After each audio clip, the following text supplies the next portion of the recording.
Labrīt. Nu, jūs esat pirmais aiz svītras. Vai jūs zināt, ko tā svītra nozīmē? Beidzamā iespēja varbūt. Beidzamā iespēja drīzāk tas nozīmē to, ka tā ir tā vieta, kur mēs esam paredzējuši, cik ilgi, vai pareizāk, cik tālu drīkst stāvēt. Principā tas, uz ko jums atliek cerēt, ir, ka atbirs kāds. Līdz 12.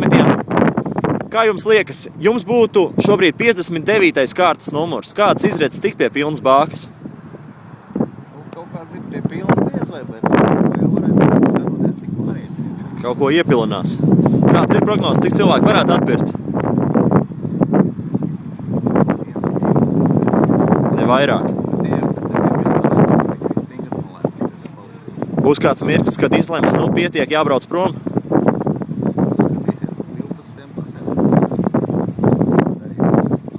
Kā vispār uzzināja par akciju? Savu rādio SVK.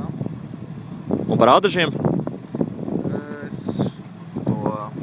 bija minēts apaļu kustība, galvenais Latvijas upes šosei. Jā.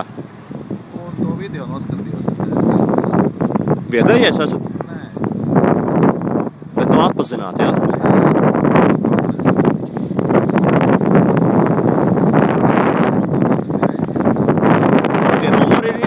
Pagaidu numuru. Tas nozīmē, ka, ja kāds izbrauc laukā no DUS teritorijas, aizbraucēs šīs te dzeltenās līnijas, jūs par vienu automašīnu uz priekšu un tiekat pie pagaidu numuru, kas savukārt jums dod iespēju tikt pie veicināšanas balvas. Tā kā vēl ir pamats domāt, ka vajag palikt. Kā jau kaut kāda iespēja ir. Nu, reku jau parādās jau.